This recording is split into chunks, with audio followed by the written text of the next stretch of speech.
Un mari plante un couteau dans le dos de sa femme. Voyant qu'elle lutte encore, il lui donne un autre coup, le visage impassible. La douleur intense pousse la femme à tenter désespérément de s'échapper. Mais le mari, tel un ange de la mort, la suit de près. Alors qu'elle est sur le point de s'enfuir, le mari impitoyable la plaque violemment sur la table. D'un geste cruel, il lui porte le coup fatal, jusqu'à ce qu'elle cesse enfin de bouger. Mais pourquoi cet homme est-il devenu si monstrueux? C'est entièrement dû aux actes de sa femme. En effet, la veille, la femme avait passé la nuit à jouer au mahjong. Elle avait laissé seule leur fille de 5 ans à la maison. La fillette, en tentant d'attraper un ballon qui flottait dehors, est montée sur le rebord de la fenêtre. Elle s'accrocha de toutes ses forces au bord de la fenêtre en pleurant et en criant. Les voisins d'en bas, témoins de la scène, appelèrent à l'aide. Mais la fillette, incapable de tenir, finit par tomber. Une voisine tenta de la rattraper, mais elle échoua de peu. Elle vit impuissante la fillette s'écraser devant elle. La voisine appela immédiatement les secours.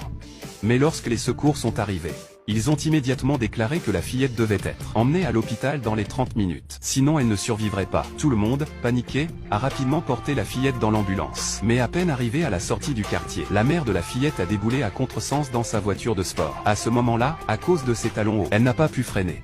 Cela a provoqué une collision entre les deux véhicules. Furieuse, la femme est rapidement descendue pour vérifier. En voyant sa précieuse voiture rayée, elle a explosé de colère. Elle s'est mise à crier des insultes devant l'ambulance. Et en voyant le conducteur descendre, elle lui a directement donné une gifle. Conducteur. Que se passe-t-il? C'est clairement elle qui conduit en talons hauts. J'ai freiné. Mais elle est quand même venue s'écraser. Et maintenant, elle veut que je paie. En plus, elle frappe. Et alors, je t'ai frappé? Je suis une femme. Je ne conduis pas très bien. T'es aveugle? Tu ne pouvais pas me laisser passer? Allez, paie-moi immédiatement. 100 000 yuan, vous ne partez pas. Toi. Cette femme obstinée ignore encore que la personne allongée dans l'ambulance est sa propre fille. Et très bientôt, elle regrettera son comportement irréfléchi pour le reste de sa vie. Le temps de la fillette étant précieux, la voisine tenta de raisonner calmement la femme, lui expliquant que l'enfant venait de tomber du 8e étage. Elle était dans un état critique, et la supplia de déplacer sa voiture pour emmener l'enfant à l'hôpital. Elle proposa de discuter des réparations après. Mais la femme, obstinée et déraisonnable, refusa de considérer l'urgence de la situation. 100 000 yuan, personne ne partira. Ne pouvez-vous pas faire preuve d'un peu de compassion? La fillette est dans un état critique. Elle doit être soignée immédiatement. Ne pourriez-vous pas céder juste une fois? Je ne céderai pas, non.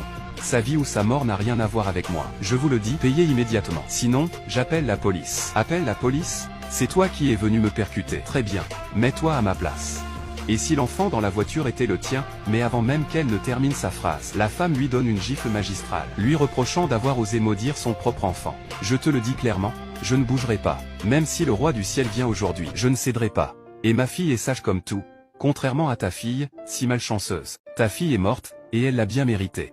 Les enfants des pauvres, ce sont aussi des pauvres. Franchement, pourquoi la sauver? Elle ferait mieux de mourir et de renaître. Quelle attitude est-ce là? C'est inadmissible.